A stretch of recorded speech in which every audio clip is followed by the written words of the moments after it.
Muchas gracias por continuar con nosotros en el programa hoy viernes. Vamos a hablar sobre un tema muy interesante que es el marcaje de las venas perforantes.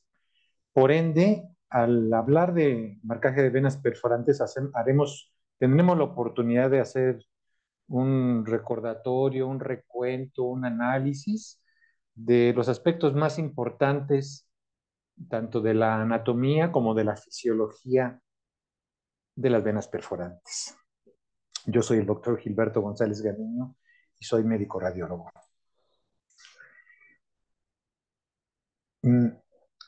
A lo largo de esta charla vamos a tener la oportunidad de recordar la importancia que tiene la anatomía y la fisiología venosa.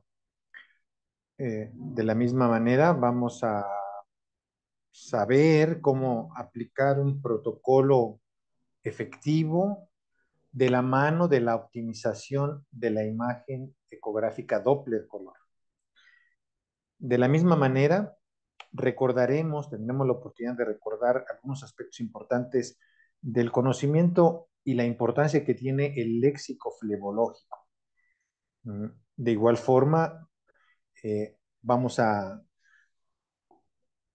vistos estos temas anteriores, podemos utilizar los resultados de la exploración previo al análisis de todos estos aspectos generales para hablar del marcaje y la importancia que tiene de la mano de la cartografía y la importancia que tiene para el tratamiento del paciente.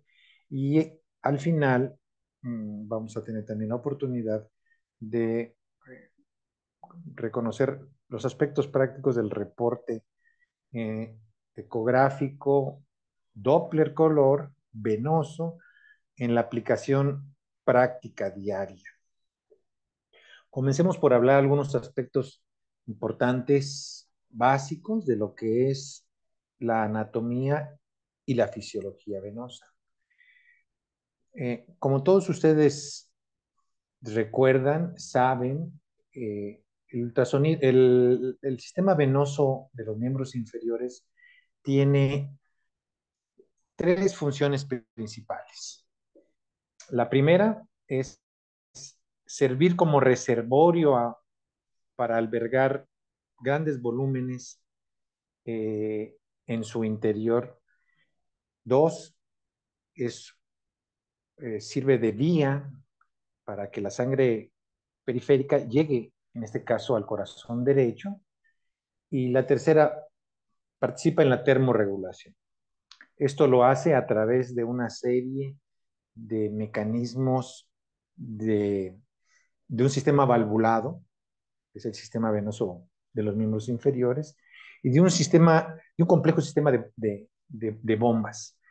Es aquí donde tiene una importancia vital el reconocer la biomecánica de la marcha y la importancia que tiene la sístole y la diástole en la bomba muscular del pie, de la pantorrilla y del muslo. Es así como podemos identificar varias fases en la marcha: contacto del talón, apoyo plantar, elevación del talón y despegue. Esto va haciendo que de manera jerárquica la sangre venosa vaya mm, pasando vaya teniendo un camino progresivo, eh, principalmente a través de las venas profundas, a través de las venas perforantes, pero también de las venas superficiales. Cada una de ellas con ciertas particularidades. Durante la contracción de la musculatura en la extremidad, la mayor parte se abren durante la contracción, se permanecen abiertas las válvulas del sistema venoso profundo. Esta contracción permite que vaya ascendiendo la sangre y al hablar de este paso jerárquico, es que se van privilegiando progresivamente, armónicamente, el paso de la sangre venosa de distal a segmentos cada vez más proximales. De igual forma, viene sangre que gracias, en este caso, no a la contracción y a la relajación, sino a la bomba eh, cardíaca y a la respiración a través del sistema venoso superficial. Este sistema venoso superficial también permite que vaya ascendiendo la sangre durante la inspiración y durante la expiración, mientras asciende por estos sistemas paralelos, que es el sistema venoso profundo y el superficial. Estos a su vez están interconectados por un tercer sistema, que es el sistema venoso perforante, que también es un sistema valvulado. Durante esta fase de la contracción y durante esta característica de que, el retorno venoso es respiratorio fásico, las válvulas del sistema venoso perforante permanecen cerradas. Durante la diástole muscular, estas válvulas se aperturan para quitarle presión a las venas superficiales, transferirla a las profundas y que vaya ascendiendo porque tiene una mayor capacidad de albergar volúmenes y de llevarlos de una manera más rápida a segmentos proximales. Esto sucede durante la contracción y durante la relajación. Entonces es muy importante recordar para fines prácticos de esta charla lo que sucede en la sístole. Las válvulas del sistema venoso perforante permanecen cerradas y durante la diástole se abren. Por definición, se consideran a las venas perforantes aquellas que conectan a estructuras del sistema venoso superficial con el sistema venoso profundo, y los caudales venosos transcurren en este mismo sentido. Esto es, de superficie a profundidad. El nombre de perforante se desprende de un hecho anatómico innegable, que es que estas estructuras perforan, atraviesan a la fascia muscular, esta fascia muscular que es tejido conectivo, esta fascia tubuliforme que se localiza en toda la extremidad, denominada fascia crural en la pierna, fascia poplitea en el complejo del mismo nombre, eh, y fascia lata en el muslo. Y al igual que en el resto del sistema venoso periférico de los miembros inferiores, es un sistema valvulado. Hago un pequeño paréntesis porque conforme se ha venido estudiando la anatomía, la fisiología, los aspectos más importantes de la constitución de las paredes, eh, y cada vez se sabe más de la ultraestructura, de la microanatomía de las válvulas. Sabemos que son estructuras también que tienen válvulas. Hace muchos años se pensaban que no tenían válvulas el sistema venoso perforante. Cierro el paréntesis, solamente esto como un recordatorio. Entonces, como ya lo mencioné, la dirección del flujo en condiciones fisiológicas normales es de superficie a profundidad. Siempre será en ese sentido. También vale la pena recordar un hecho que en ocasiones confunde eh, a algunas gentes, y es que creen que es lo mismo el sistema venoso comunicante que el sistema venoso perforante, y no es así. El sistema venoso comunicante comunica a dos o más estructuras venosas en el mismo sistema, llámese superficial con superficial, ejemplo, una vena intersafena, o profundo con profundo, ejemplo, la vena comunicante femoral profundo. Existe una gran cantidad de estructuras venosas dispuestas en toda la extremidad, en la ingle, en el muslo, en el hueco popliteo, en la pierna, en el tobillo, en el pie.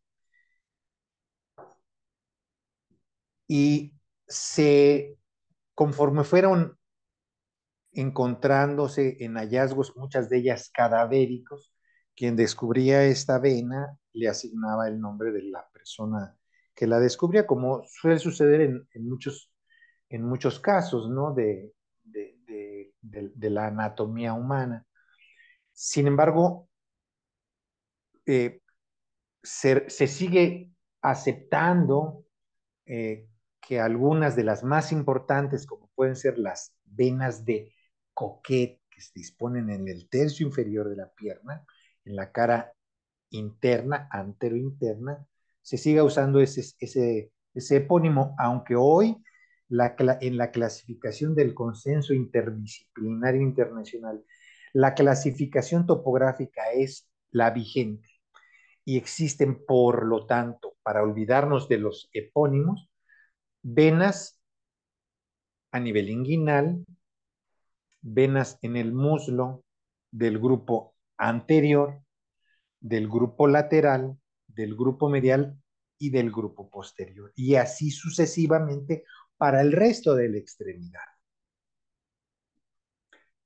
Si yo me quisiera imaginar una vena perforante, después de lo que yo acabo de platicar, yo me imaginaría, o una forma de explicarlo muy simplista o muy básica sería como con esta escalera con peldaños.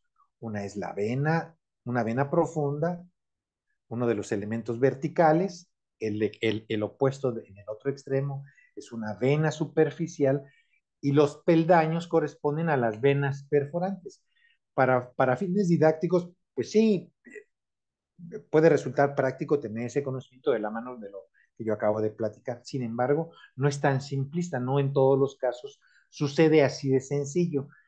Eh, y y cada individuo tiene un morfotipo determinado en la disposición de sus venas perforantes. Muchos de estos patrones se repiten en forma uniforme.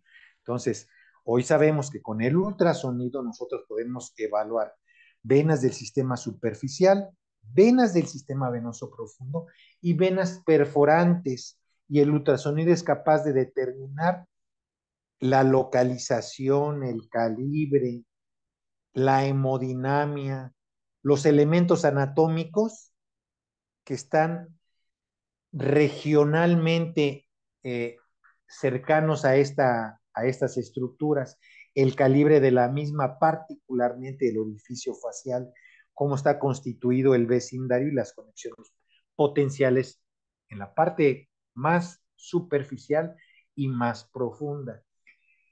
Parecería eh, quizá inútil el hablar de esto, pero para el cirujano vascular esto es un hallazgo eh, que en la exploración ecográfica es fundamental que nosotros podamos transmitírselo. Hablando propiamente de lo que es el mapeo ecográfico, es hacer la exploración completa tanto del sistema venoso superficial, del sistema venoso profundo y del sistema venoso perforante, y la interrelación que existen entre cada uno de estos elementos, no, sin olvidar que las venas perforantes son puntos de encuentro precisamente entre el sistema superficial y el perforante. ¿Cómo lo hacemos? ¿Cuál es la manera más adecuada, correcta, fisiológica, vigente, aceptada, en la que lo podemos hacer una exploración, un mapeo venoso, una exploración completa e integral con el paciente de pie, con el paciente en bipedestación? Como ustedes tuvieron la oportunidad de ver en una charla previa, en una demostración previa, hablando de la de la exploración, digamos, entre comillas, en un paciente sin patología. Después de esta charla, ustedes tendrán la oportunidad de ver una demostración con un paciente con patología, pero pues, se hace con el paciente de pie. Eh, y nos apoyamos en una base flebológica y para más confort y seguridad del paciente le añadimos una andadera de aluminio para que el paciente tenga un poco más de confort, como se los acabo de mencionar. Entonces, con el paciente de pie, uno y dos, utilizando maniobras provocativas. Maniobra de Valsalva, nosotros le pedimos al paciente que haga maniobra de Valsalva, que haga fuerza con el abdomen y de esa forma podemos evaluar al sistema venoso eh, eh, de la extremidad a través de la Valsalva, de la dorsiflexión de los dedos del pie, como lo acaban de ver, y en esta como la maniobra de Paraná. Esto es cuando el paciente desplaza el peso hacia la extremidad que estamos explorando y con esto condicionamos contracción isométrica de la musculatura del muslo y de la pierna. Y una maniobra sucedánea es esta maniobra de báscula, en la que el paciente con los pies a la misma altura lleva el peso del cuerpo, se apoya lateralmente y con esto condicionamos esta maniobra de báscula, que es una sucedánea de la maniobra de Paraná. Esto es muy importante que antes de iniciar se lo hagamos saber al paciente. Entonces, de las más utilizadas, Valsalva, dorsiflexión de los dedos del pie, también llamada maniobra de Hunsdorf, eh, maniobra de Paraná y báscula. ¿Qué es lo que sucede normalmente cuando hacemos maniobra de Valsalva?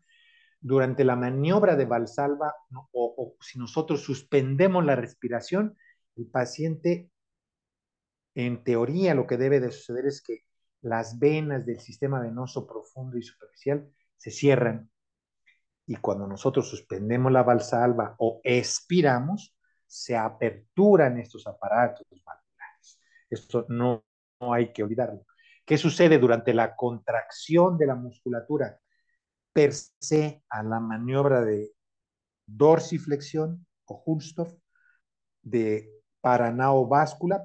Durante la contracción asciende la sangre, se contrae la musculatura porque se comprime externamente y durante la relajación se cierran los aparatos valvulares, pero se abren, como lo dije anteriormente, las válvulas del sistema venoso perforante. Eso hay que tenerlo muy presente. Aquí la maniobra de dorsiflexión de los dedos del pie vista de cerca. El paciente eleva los dedos del pie, hay contracción de la musculatura.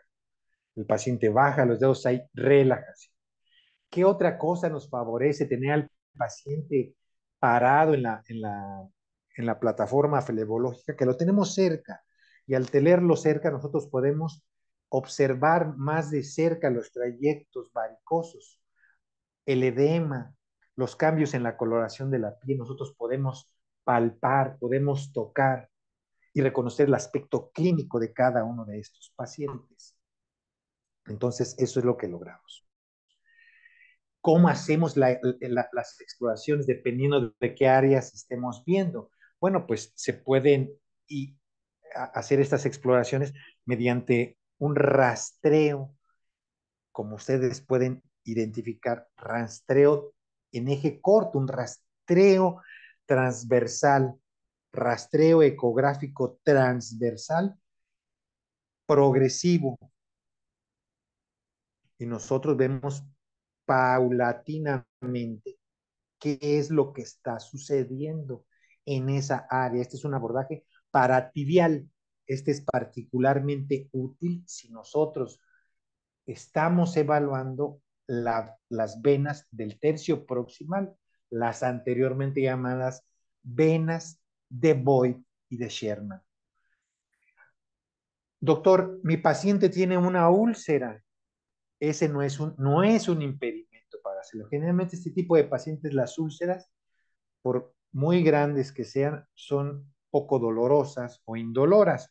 Entonces, lo que nosotros sugerimos o lo que se hace es poner una cama generosa de gel y hacemos la exploración. Este es un abordaje para tibial posterior, con una capa generosa de gel y hacemos un abordaje en eje corto, ascendente y después, perdón, descendente y después ascendente con la finalidad de integrar claramente los aspectos anatómicos inicialmente y después con color la hemodinamia que estamos explorando.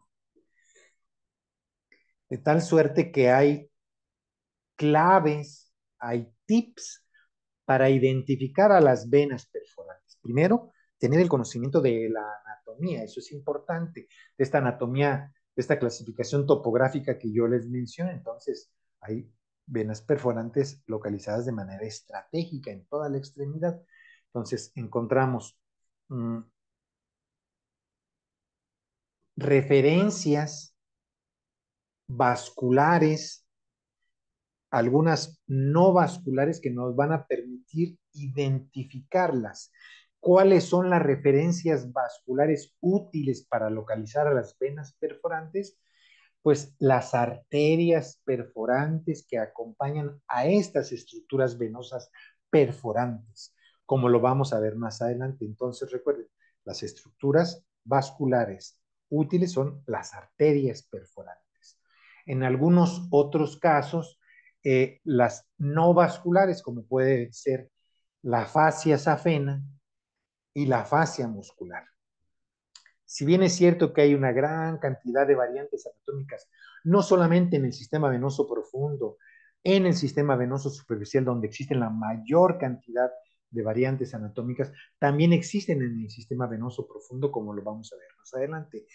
Y los signos indirectos y en algunos casos directos que nos permiten la identificación son, uno, identificación del orificio facial, los bordes, cómo transcurren estas estructuras a través de los bordes del compartimento, las estructuras relacionadas en el vecindario de donde están localizadas las venas perforantes y las conexiones potenciales superficiales y profundas.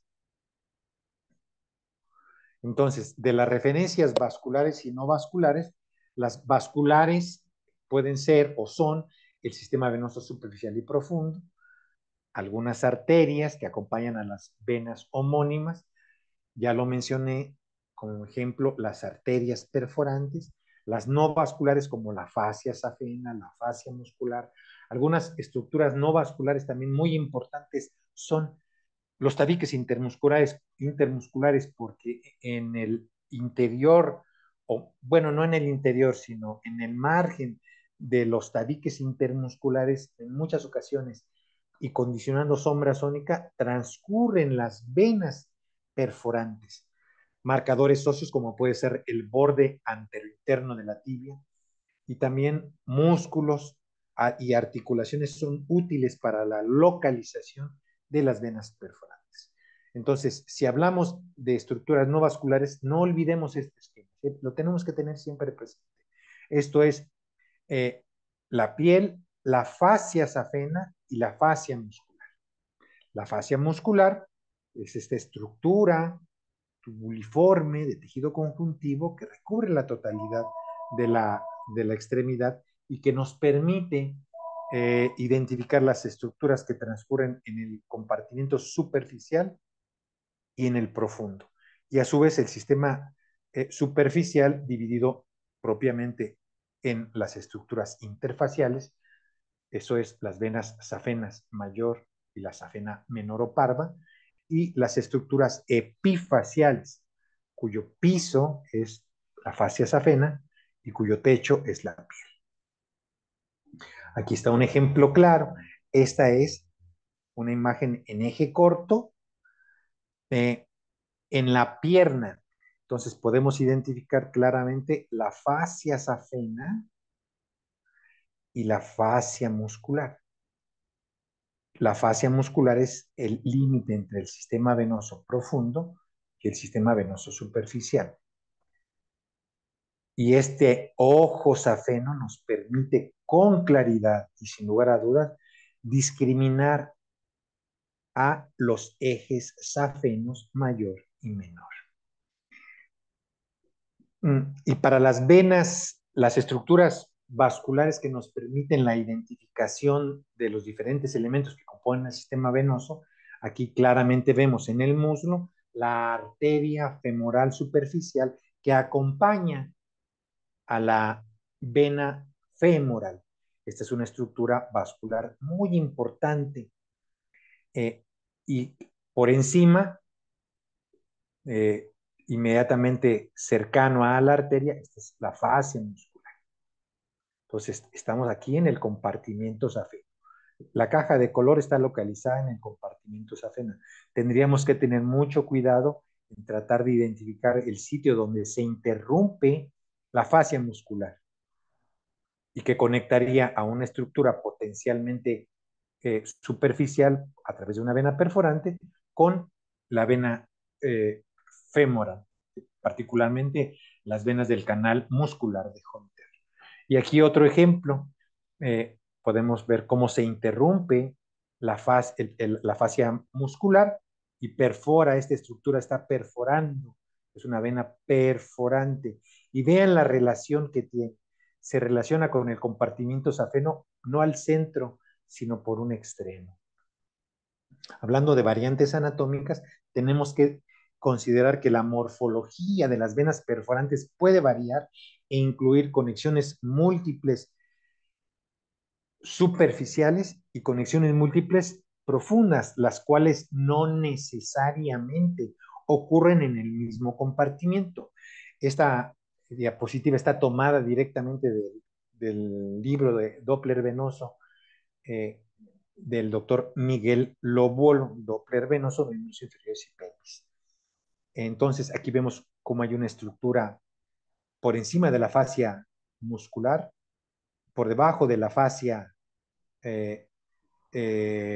safena, que comunica a una estructura interfacial con una vena con una vena axial profunda. Entonces, de un solo trayecto. Esto sí representaría el ejemplo de la escalera, un peldaño que comunica a un extremo de la escalera con el otro, pero no siempre sucede así. Aquí vemos nuevamente, se interrumpe la fascia, es una vena perforante, que a través de un solo ramo, después de perforar la fascia muscular, tiene dos elementos, uno que se va directamente a una vena muscular y a una vena profunda axial.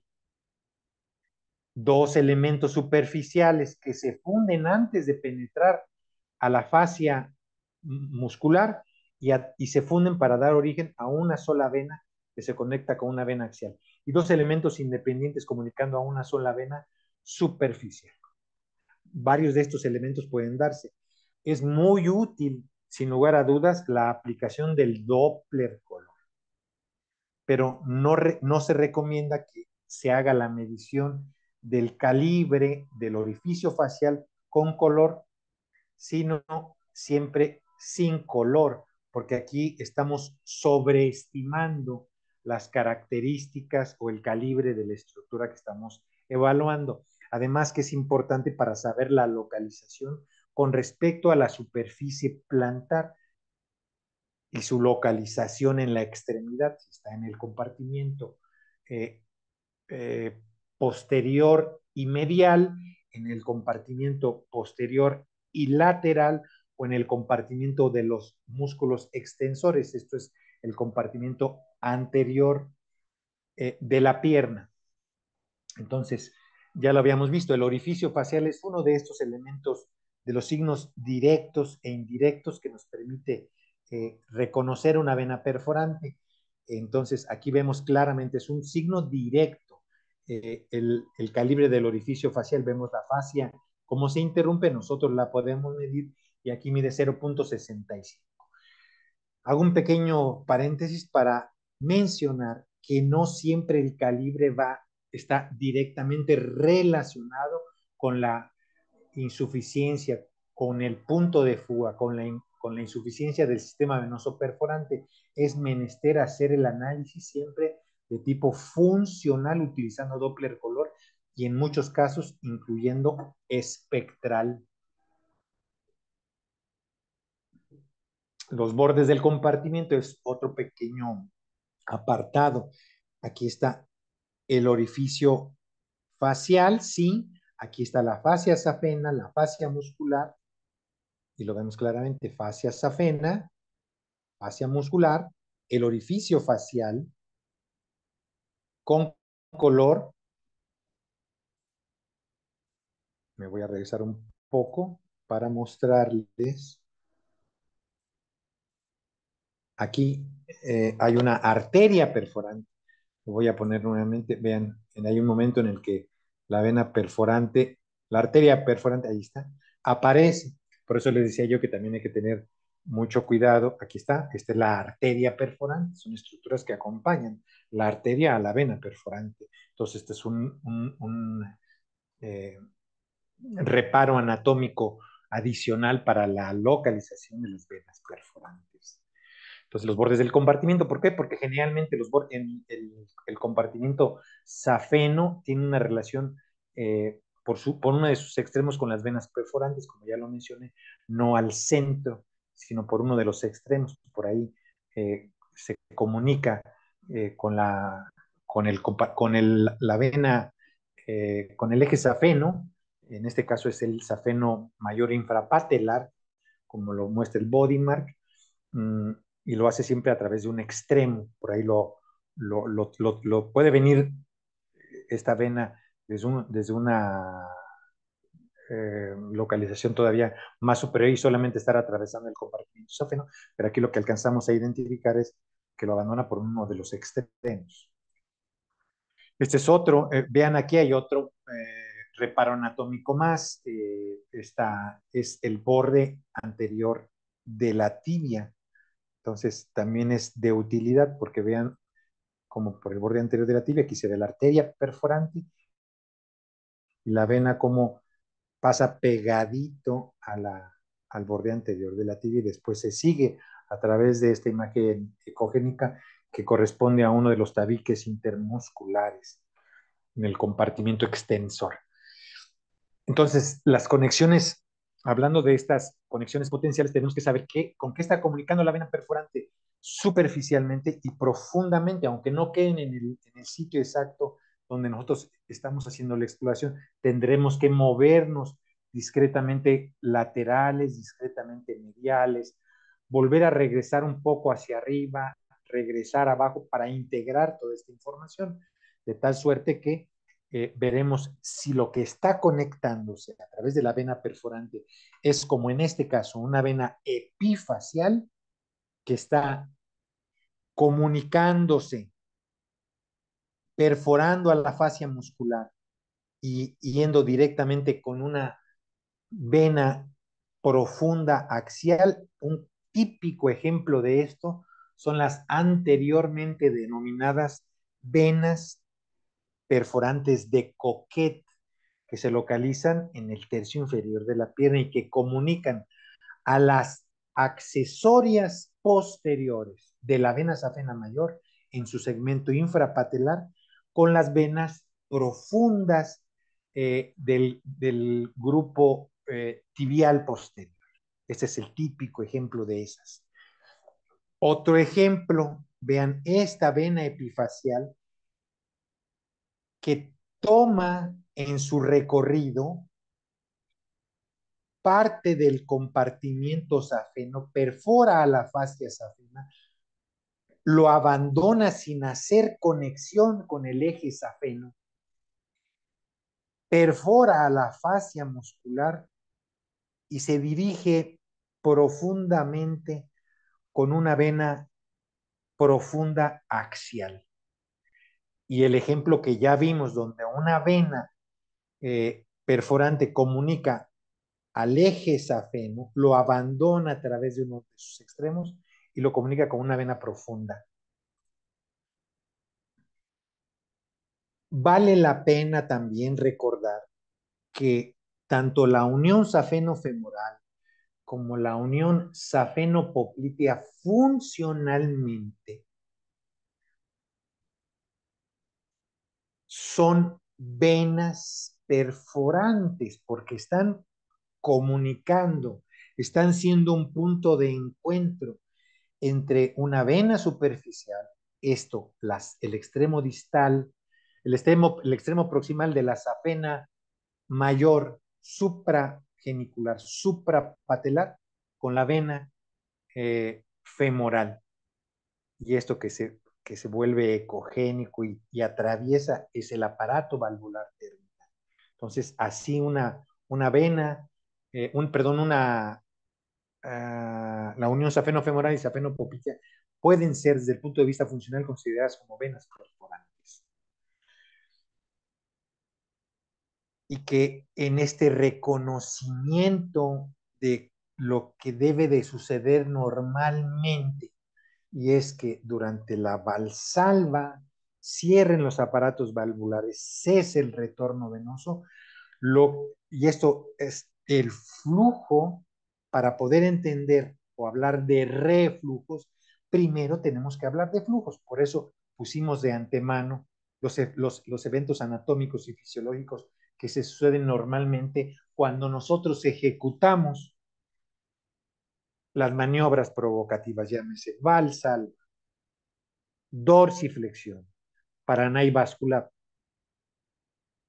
Y también vale la pena recordar que la maniobra de Valsalva es útil si nosotros estamos explorando la unión safeno-femoral.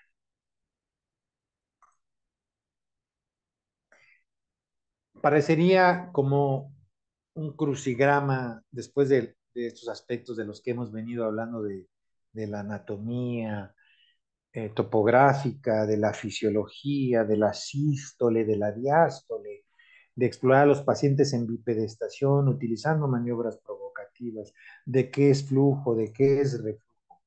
Todo esto para entender y de esta forma integrar la información de la totalidad de los eventos anatómicos y hemodinámicos en el sistema venoso superficial, en el profundo y por lo tanto en el perforante. En el perforante. Y entonces llegamos a este punto de discriminar entre lo que es un punto de fuga y lo que es un punto de reentrada. Un punto de reentrada es una vena perforante con dirección normal, con dirección de superficie a profundidad. Esto es una vena perforante de reentrada. Y una vena perforante de fuga o una vena perforante incompetente o insuficiente es aquella que traslada sus caudales en respuesta a las maniobras provocativas. Esto es en diástole estrictamente, en sentido opuesto al fisiológico. Aquí estamos en el tercio distal de la pierna. Estamos en la extremidad pélvica derecha y este es un corte en eje. Esta es una imagen generada en eje corto. Oh, oh, perdón. Aquí vemos una vena perforante. Aquí vemos el compartimiento safeno, fascia safena, fascia muscular. Una vena que abandona por un extremo el compartimiento y que está comunicando aparentemente al eje safeno con una vena profunda muscular. Sístole y diástole. Le pedimos al paciente que levante los dedos del pie y logramos esto. En sístole. El paciente deja los dedos arriba y ahora le vamos a pedir al paciente que baje los dedos del pie y que ahora haga diástole muscular. Y el paciente hace diástole muscular. Esta repetición de la maniobra de sístole y de diástole, de elevación de los dedos del pie y de regresar los dedos del pie a su posición normal, nos permite reconocer la totalidad del vecindario. Lo vamos a ver nuevamente, cómo hay una estructura venosa que abandona el compartimiento safeno por un extremo, pero acá hay otra que la comunica con una vena epifacial, acá con el tronco safeno, acá con una epifacial, que se juntan para atravesar la fascia muscular y comunicarse con una vena profunda muscular del grupo gastrocnemio medial. Entonces estamos integrando la información. Este es el borde de la tibia, el vecindario, y así lo vemos. Aquí está la arteria perforante. Estamos integrando poco a poco todo lo que hemos venido observando, todo lo que hemos venido viendo.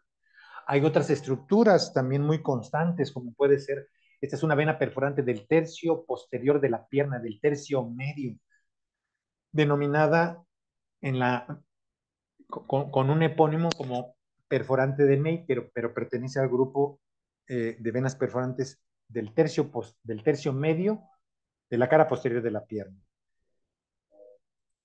Y bien, este es el compartimento safeno, fascia muscular, compartimiento safeno menor, esta es la safena parva, safena menor, y esta es la perforante de May. Nuevamente la vamos a ver. Esta es de las muy constantes. Ahí está la perforante de May. ¿Cómo transcurre? ¿Cuál es su localización?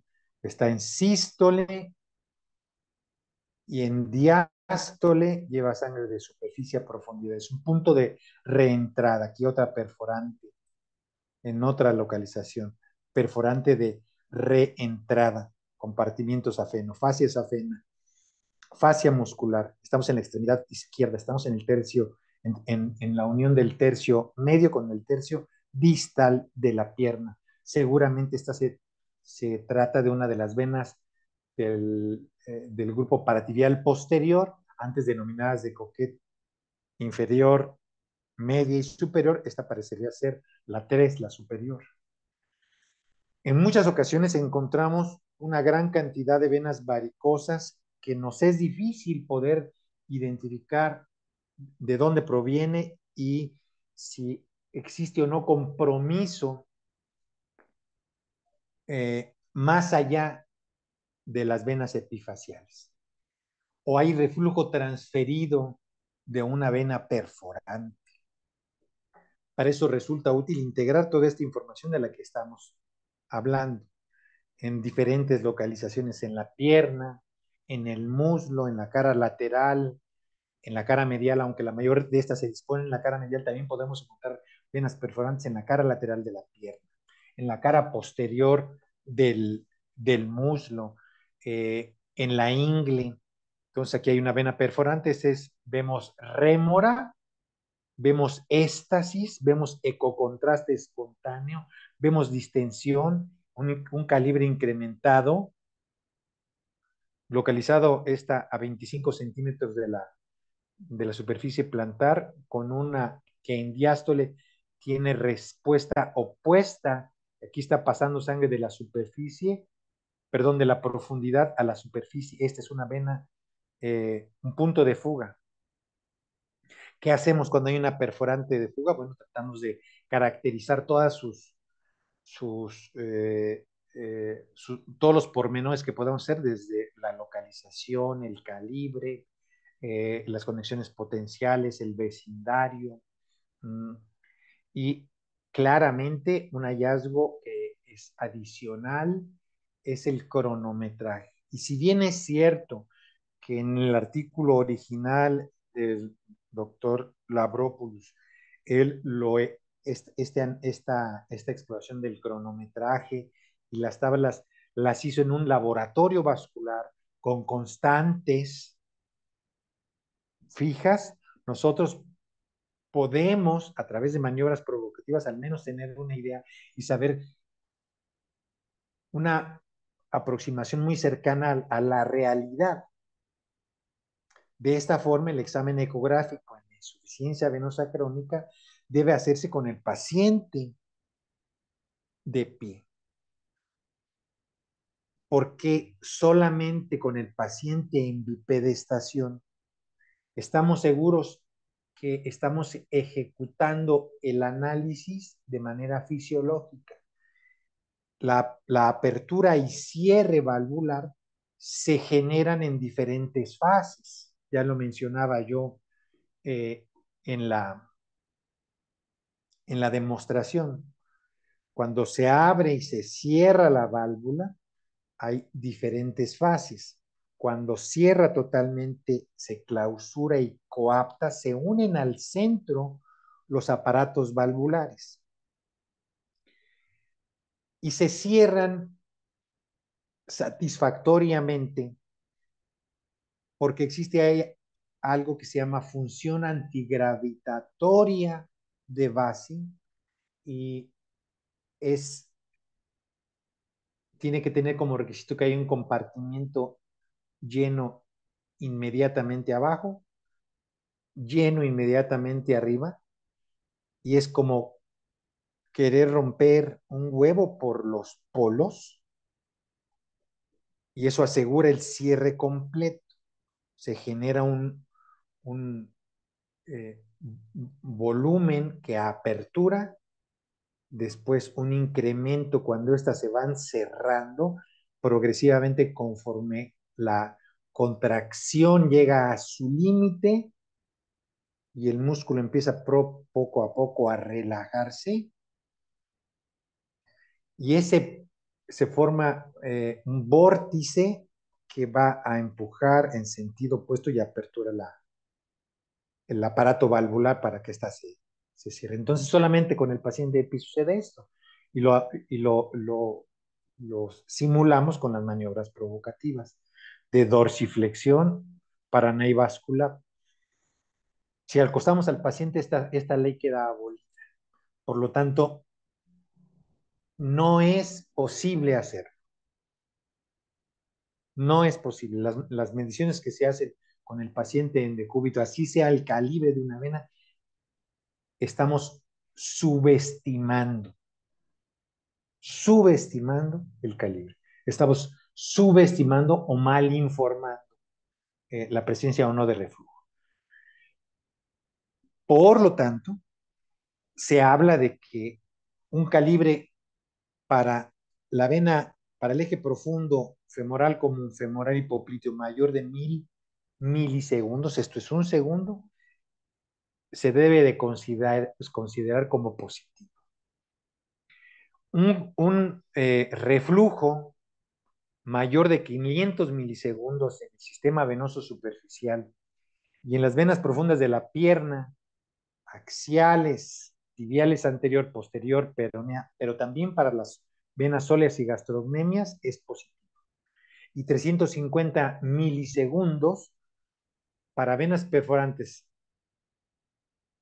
por arriba de la rodilla o por debajo, esto es en el muslo o en la pierna. Este cronometraje debemos de integrarlo a nuestra exploración, a nuestro mapeo.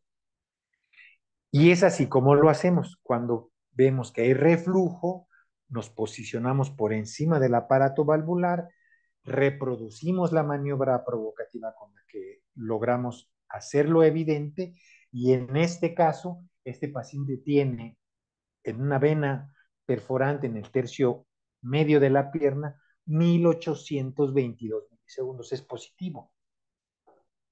Son más de 500. Entonces, es positivo. ¿Y dónde está localizada? Está localizada a 25 centímetros de la superficie plantar. ¿Por qué este es importante este dato? Por lo que vamos a ver del marcaje.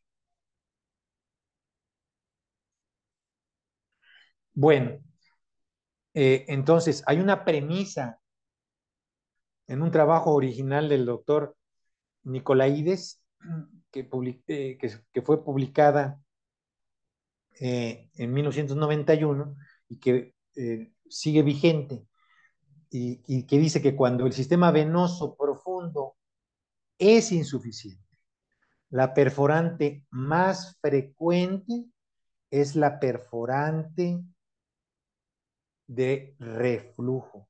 Es un punto de fuga.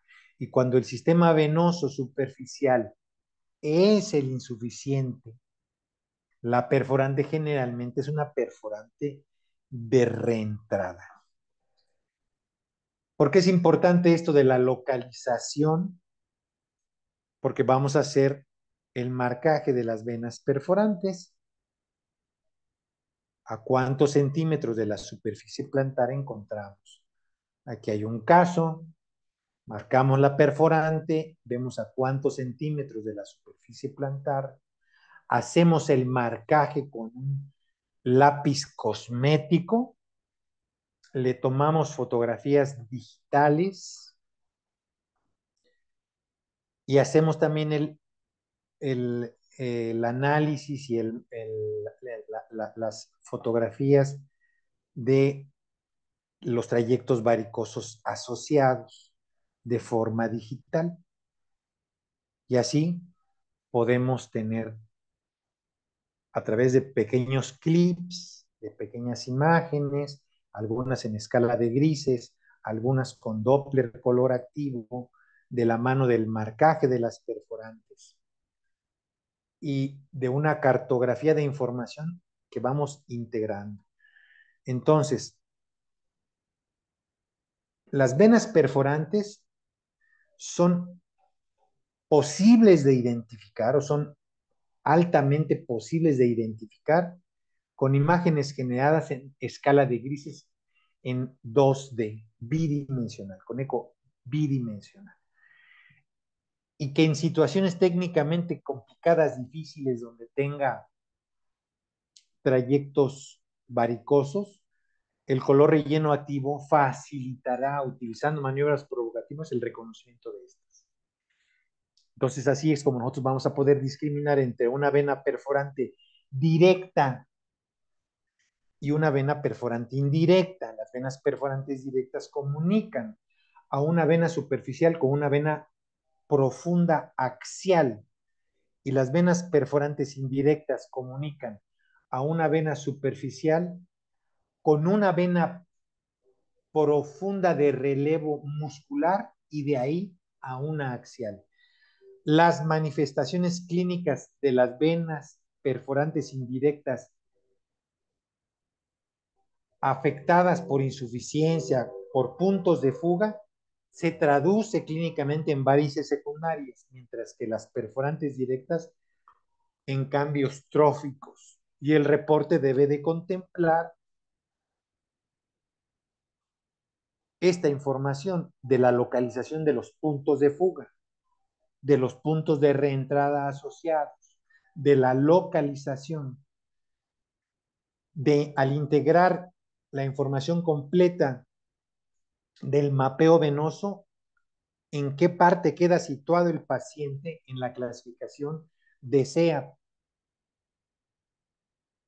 con la fecha y si existe un punto de fuga, cómo está pasando sangre del sistema venoso profundo al superficial a través de la vena perforante, el cronometraje con las fotografías que les mostré. Si no existe, y no debemos de confundir los hallazgos hemodinámicos en sístole y en diástole. En las venas perforantes, el reflujo verdadero se genera en diástole. Si se genera en sístole, no se confundan, no es un punto de fuga. Esto pudiera aparentar que lo estamos malinterpretando, ¿no? Que es malo, que es un tiburón, pero realmente es Nemo, no pasa nada. Y al respecto de los niveles de evidencia, el ultrasonido tiene un nivel de evidencia fuerte, un nivel de evidencia 2, desde el punto de vista de la investigación, y es eh, alto su nivel de evidencia y fuerte el de recomendación. Entonces, ya en la clasificación de SEAP, nosotros lo vamos a poner la C, el aspecto clínico, la E, la etiología, la A, los aspectos anatómicos que destacan, anormales, y la P, si hay reflujo, o hay oclusión, o hay este evento combinado de ambos. Y en muchos casos resulta útil utilizar el habituarnos también a adicionar a toda esta información una cartografía hemodinámica venosa que está a través de algunos signos y códigos de color expresa los resultados del mapeo venoso. Entonces, esto es la información que podemos hablar de las venas perforantes, que son muchas, que sus manifestaciones pueden ser variadas, etcétera, etcétera, etcétera. ¿Para qué es importante todo esto? Para que individualmente el tratamiento del paciente pueda ser orientado. Y si se trata de una vena, de un punto de fuga, de una perforante incompetente, el angiólogo, a través de una disección subfacial, identifique a la vena perforante de fuga y haga una ligadura subfacial de esto. De tal suerte que hoy podemos reconocer que la función del reflujo en las venas perforantes, si bien no es clara, esto dice el doctor Lavropoulos, el número de venas perforantes incompetentes y su diámetro es mayor en pacientes con daño cutáneo. Los pacientes con ulceración a menudo se ha asociado con tener venas perforantes, particularmente en el área de la úlcera, pero nunca de forma aislada. También se ha demostrado que en pacientes con enfermedad venosa primaria, las venas perforantes desarrollan reflujo a través de conexiones con venas superficiales incompetentes relacionadas con gran hipertensión venosa. Es posible que las venas perforantes empeoran la hemodinamia local y pueden contribuir al desarrollo de síntomas. Existe alguna evidencia de su impacto en la curación de la úlcera después de ser tratada. Sin embargo, esta información proviene de estudios prospectivos mal diseñados y está lejos de ser sólida. Se necesita más trabajo para aclarar el papel de las venas perforantes en el desarrollo de signos y síntomas de la enfermedad venosa crónica. Y esto es porque el futuro ya nos alcanzó. En algunos casos no será suficiente la metodología con el ultrasonido. La exploración de algunos pacientes con ultrasonido donde hay, son pacientes que ya fueron tratados, que ya fueron sometidos a tratamientos mínimamente invasivos. En los casos de patología venosa compleja o de recurrencia varicosa, de difícil diagnóstico clínico ecográfico, se requiere adicionalmente, ya habiendo pasado por ecografía venosa, de pie con maniobras provocativas, de una metodología adicional más. Y hoy esta metodología es la flebotomografía multicorte. De esto hay un gran trabajo del doctor Hull, de la Universidad de París, el doctor Jean-François Hull, que empezó a hacer estos estudios y centró su interés precisamente en la utilidad que tiene con tomografía multicorte estos pacientes. Y a través de diferentes imágenes, poder hacer una disección virtual de la superficie a la profundidad al explorar la anatomía venosa con tomografía multicorte. Esto, claro, como ya lo mencioné, adicional a la exploración ecográfica. Entonces, ahí con diferentes máscaras podemos hacer esta disección. Entonces, dice que pienso que en el momento actual nuestro déficit es fundamentalmente de tipo diagnóstico en ese tipo de pacientes que tienen enfermedad venosa compleja. Y no estoy hablando de fallas punibles, sino de que la medicina no cuenta en el presente con recursos necesarios como para descubrir todos los puntos de origen de reflujo y todos los trayectos de reflujo. Y eso a pesar del formidable progreso de las nuevas plataformas de ultrasonido. En conclusión, el ultrasonido venoso Doppler color es un estudio que en manos expertas es altamente sensible y específico para discriminar la insuficiencia venosa superficial, profunda y la perforante o la combinación de estas, que es un método reproducible, ya lo mencioné al inicio, es no invasivo, es rápido comparado con otras metodologías y sirve para hacer también diagnóstico diferencial con otras patologías, para así reconocer la severidad de la enfermedad o de patologías asociadas, que pueden ser patología arterial asociada a patología venosa, o patología de tejidos blandos asociada a patología venosa. Pero también nos permite discriminar en la fisiopatología para ponerle nombre y apellido en esta clasificación de SEAP en la P, en la fisiopatología, si hay reflujo, obstrucción o ambos, y dilucidar el nivel anatómico afectado. En el caso de las venas perforantes, es importante tener presente que la exploración sistemática y ordenada se traducirá en un reporte de gran valor, no solo en el diagnóstico, sino también en el seguimiento de la enfermedad venosa de los miembros inferiores. Entonces, de ahí la importancia del reconocimiento de las bases del fenómeno Doppler, de la optimización de la imagen Doppler, de tener un conocimiento lo más cercano posible de la anatomía, de la fisiopatología, y todo esto de la mano de un sentido común que se va generando con el paso del tiempo. De tal forma, y esto lo digo yo, que la ecografía venosa es un ente vivo, dinámico, apasionante y sorprendentemente compleja y única que nos atrapa.